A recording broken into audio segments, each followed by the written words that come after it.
ವಿಭಾಗ ಮಾದಿಗ ಮೀಸಲಾತಿ ಹೋರಾಟ ಸಮಿತಿ, ಕರ್ನಾಟಕ ಮಾದಿಗ ಅಖಿಲ ಭಾರತ ಹಿರಿಯ ಸಮಿತಿ, ವಿಶ್ವ ಆದಿಜಾತ ಅಖಿಲ ಭಾರತ ಮಾದಿಗ ವಿಭಾಗ, ಹೀಗೆ ಅಂಬೇಡ್ಕರ್ ಮಹಾನಾಯಕ ಹೀಗೆ ಹಲವಾರು ಮಾದಿಗ ಹಲವಾರು ಮಾದಿಗ ಮೂಲ ಸಂಘಟನೆಗಳು ಅವಕಾಶ ಮಾಡಿಕೊಳ್ಳುತ್ತಾರೆ.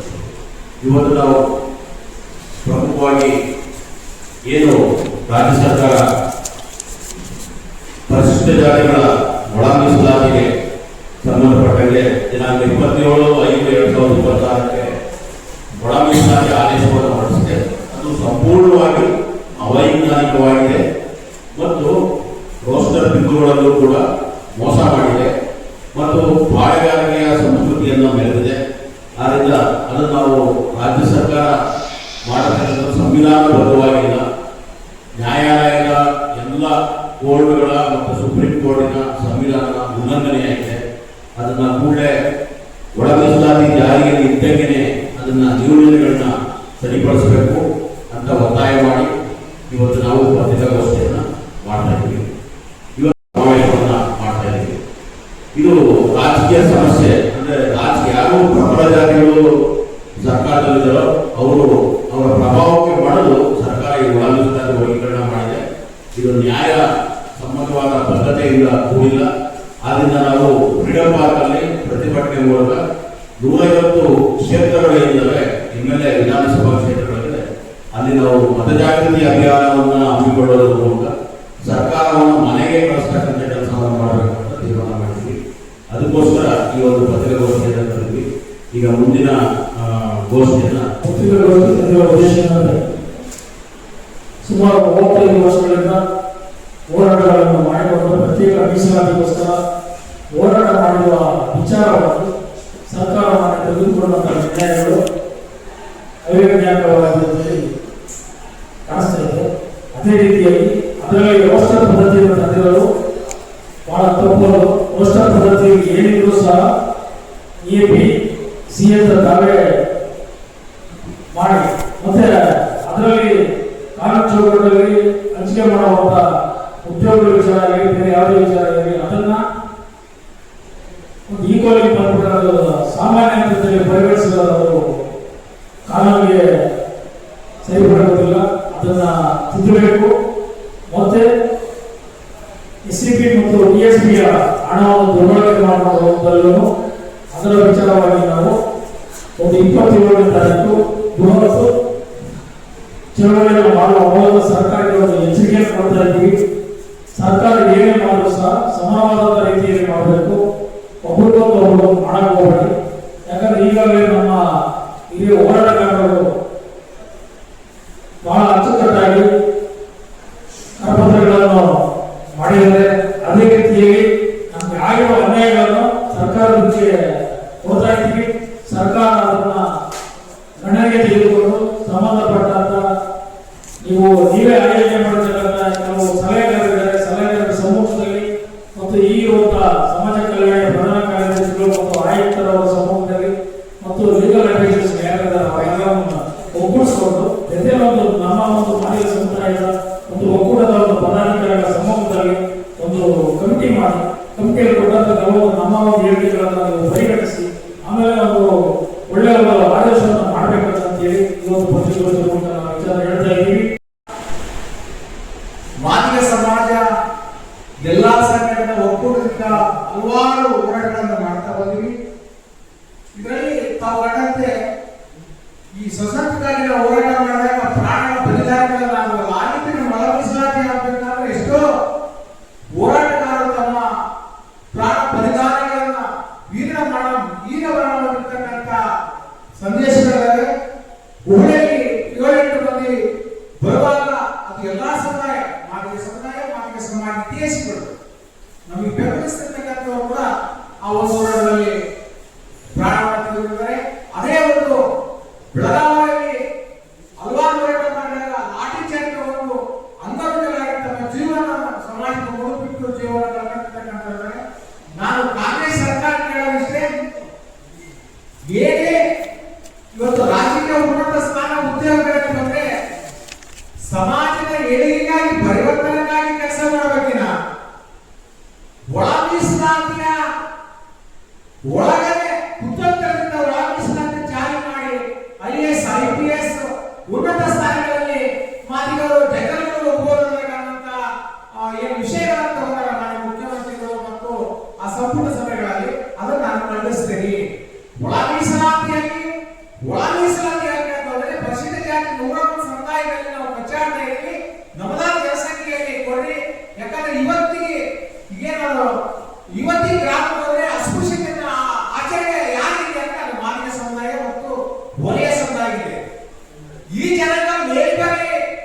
ಶೋಷಿತ ವರ್ಗದವರು ಮೇಲ್ಬರಲಿ ಅನ್ನಂತ ಉದ್ದೇಶದಿಂದ ಬಾಬಾ ಸಾಹೇಬ್ ಅಂಬೇಡ್ಕರ್ ಅವರು ಮೀಸಲಾತಿ ಕೊಟ್ಟಿದ್ದು.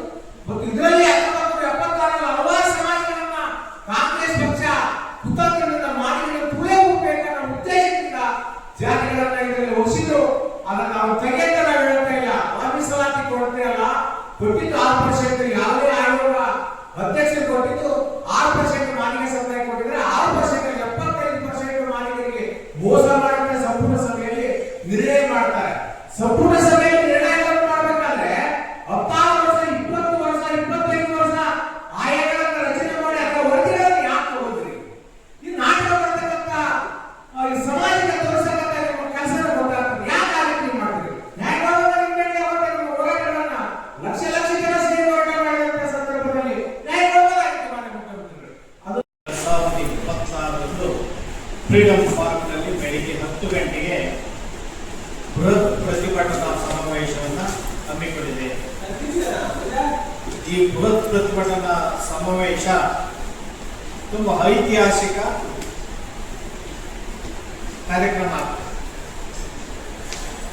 ಒಳ ಮೀಸಲಾತಿಯನ್ನು ಕೊಟ್ಟಿದ್ದೀವಿ ಅಂತೇಳಿ ಮುಖ್ಯಮಂತ್ರಿ ಸಿದ್ದರಾಮಯ್ಯ ಸರ್ಕಾರ ಬೇಯ್ತಾ ಇದೆ. ಒಳ ಮೀಸಲಾತಿ ಜಾರಿ ಆಗೇ ಇಲ್ಲ. ಒಳ ಮೀಸಲಾತಿ ಜಾರಿನಲ್ಲಿ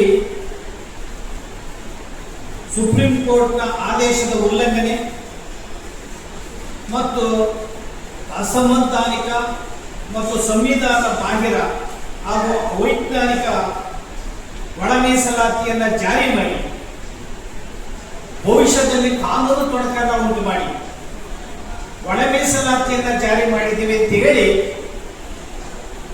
101 ಪರಿಶಿಷ್ಟ ಜಾತಿಗಳಿಗೆ ದ್ರೋಹವನ್ನ ಮತ್ತು ವಂಚನೆಯನ್ನ ಮುಖ್ಯಮಂತ್ರಿ ಸಿದ್ದರಾಮಯ್ಯ ಅವರ ಸರ್ಕಾರ ಮಾಡಿದೆ. ಸಂವಿಧಾನದಲ್ಲಿ ಇರ್ತಕ್ಕಂಥ ವಿಚಾರಗಳ ಏನು ಎಸ್ ಸಿ ಜನರಲ್ ಅಂತ ಬಹುಶಃ ಒಳ ಮೀಸಲಾತಿ ಜಾರಿಯಾಗಿ 75 ವರ್ಷದಿಂದ ಕೇಳಿಲ್ಲ.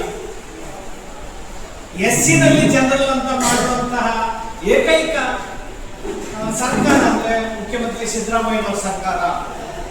ಅಂದ್ರೆ ಒಳ ಮೀಸಲಾತಿನಲ್ಲಿ ರೋಸ್ಟರ್ ಹುದ್ದೆಗಳು 3ಕ್ಕಿಂತ ಕಡಿಮೆ ಇದ್ರೆ ಅದು 101 ಜಾತಿಗಳು ಕೂಡ ಆ ಹುದ್ದೆಗಳನ್ನು ಪಡೆಯೋದಕ್ಕೆ ಸ್ಪರ್ಧೆ ಮಾಡಬೇಕು ಅಂತ ಹೇಳಿ ಅದನ್ನ ಎಸ್ ಸಿ ಜನರಲ್ ಅಂತ ಮಾಡಿದ್ದಾರೆ. ರೋಸ್ಟರ್ ಹುದ್ದೆಗಳು 3ಕ್ಕಿಂತ ಹೆಚ್ಚಿದ್ರೆ ಅಂದ್ರೆ 400 ಬಿಂದುಗಳನ್ನ ಮಾಡಿದ್ದಾರೆ. 400 ಬಿಂದುಗಳಲ್ಲಿ ಪರಿಶಿಷ್ಟ ಜಾತಿಗೆ 1, 9, 15 ಬಿಂದುಗಳು ಬರ್ತವೆ. 15 ಬಿಂದುಗಳ ಒಳಗಡೆ ಏನಾದರೂ ಹುದ್ದೆಗಳು ಅಥವಾ ಬಿಂದುಗಳು ಬಂದ್ರೆ ಅದನ್ನ ಎಸ್ ಸಿ ಜನರಲ್, ಅದರ ಮೇಲ್ಪಟ್ಟು ಬಂದ್ರೆ ಒಳ ಮೀಸಲಾತಿಯನ್ನು ಒಳಪಡಿಸಿದ್ದಾರೆ. ಅಂದ್ರೆ 1, 2 ಹುದ್ದೆ ಮಾತ್ರ ಬಂದ್ರೆ ಒದಗಿದ್ರೆ ಲಭ್ಯವಿದ್ರೆ ಅದು ಎಸ್ ಸಿ ಜನರಲ್. ಪರಿಶಿಷ್ಟ ಜಾತಿಗೆ 3 ಗುಂಪುಗಳು ABC ಸ್ಪರ್ಧೆ ಮಾಡಿ ಹುದ್ದೆ ಪಡಿಬೇಕಾಗ್ತದೆ. ಆ ಸ್ಪರ್ಧೆ ಮಾಡಿ ಹುದ್ದೆ ಪಡೆಯೋದಿದೆಯಲ್ಲ ಅದರಲ್ಲಿ ಕೆಲವು ಸ್ಪೃಶ್ಯ ಜಾತಿಗಳು, ಪರಿಶಿಷ್ಟ ಜಾತಿನಲ್ಲಿ ಹೆಚ್ಚು ಆರ್ಥಿಕ ಮತ್ತು ಸಾಮಾಜಿಕ ಬಲಿಷ್ಠವಾದಂತಹ ಅಥವಾ ಶೈಕ್ಷಣಿಕವಾಗಿ ಬಲಿಷ್ಠವಾದಂತಹ ಜಾತಿಗಳು ಆ ಹುದ್ದೆಗಳನ್ನ ಪಡಿತವೆ. ಇನ್ನು ಅಲೆಮಾರಿ ಜಾತಿಗಳು, ಮಾದಿಗ ಮತ್ತು ಮಾದಿಗ ಸಂಬಂಧಿತ ಜಾತಿಗಳಲ್ಲಿ ವಿದ್ಯಾವಂತರೇ ಇಲ್ಲ, ಅವು ಹುದ್ದೆಗಳನ್ನು ಪಡ್ಕೊಳ್ಳೋದ್ರಲ್ಲಿ ಸಾಧ್ಯ ಇಲ್ಲ, ಸ್ಪರ್ಧೆ ಮಾಡಕ್ ಸಾಧ್ಯನೇ ಇಲ್ಲ. ಅಂದ್ರೆ ಆ ಹುದ್ದೆಗಳು ಯಾವ್ಯಾವ ಅಂದ್ರೆ ಎಜುಕೇಟ್ ಹುದ್ದೆಗಳು ಶ್ರೇಣಿ 1, 2 ಎಜುಕೇಟ್, ಕುಲಪತಿಗಳು ವಿಶ್ವವಿದ್ಯಾಲಯದಲ್ಲಿ, ಕುಲಸಚಿವರು, ಪ್ರಾಧ್ಯಾಪಕರು, ಹೆಚ್ಚುವರಿ ಪ್ರಾಧ್ಯಾಪಕರು ಅಥವಾ ಉಪ ಪ್ರಾಧ್ಯಾಪಕರು ಅಥವಾ ಅನುದಾನ ರಹಿತ ಶಾಲೆಗಳು, ಜಿಲ್ಲಾವಾರು ಕೆಲವು ಸಂಸ್ಥೆಗಳು, ಈಗ ಅನೇಕ ಹುದ್ದೆಗಳು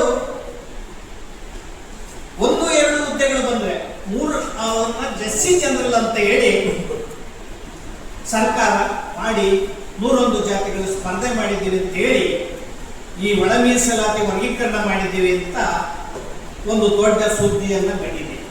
ಅಂದ್ರೆ ಒಳ ಮೀಸಲಾತಿ ವರ್ಗೀಕರಣ ಮಾಡಬೇಕಾದ್ರೆ ಅನೇಕ ಅಧಿಸೂಚನೆಗಳನ್ನು ಹೊರಡಿಸಿ ಕೋರ್ಟ್ನಲ್ಲಿದೆ ಅಂತ ಹೇಳಿ, ಇದು ಮಾಡಕ್ಕಾಗಲ್ಲ ಅಂತ ಹೇಳಿ ಕಡೆಗೆ ಮಾಡಿದೆ. ಅಂದ್ರೆ ಮನಸ್ಸಿಲ್ಲದೆ ಮನಸ್ಸಿನಿಂದ ಮತ್ತು ಒಳ ಮೀಸಲಾತಿ ವಿರೋಧಿಗಳ ಅಣತೆಯಂತೆ ಒಳ ಮೀಸಲಾತಿ ವಿರೋಧಿಗಳ ಒತ್ತಡಕ್ಕೆ ಮಣಿದು ಮತ್ತೆ ಪರಿಶಿಷ್ಟ ಜಾತಿಯಲ್ಲಿರ್ತಕ್ಕಂಥ ಅಸಹಾಯಕ ಗುಂಪುಗಳನ್ನ, ಜಾತಿಗಳನ್ನ, ಸಮುದಾಯಗಳ ನಿಕ್ಕಟ್ಟಿಗೆ ಶಿಕ್ಷೆ ಒಳ ಮೀಸಲಾತಿ ಒಪ್ಪಿಕೊಳ್ಳೋ ರೀತಿಯಲ್ಲಿ ನಾಟಕೀಯ ಹೆಜ್ಜೆಯನ್ನು ಸಿದ್ದರಾಮಯ್ಯ ಸರ್ಕಾರ ಇಟ್ಟಿದೆ. ಸರ್ ಎಷ್ಟು ಜನ ಸೇರ್ತೀರಾ ಸರ್? ಸಾವಿರಾರು ಜನ ಸೇರಕ್ಕೆ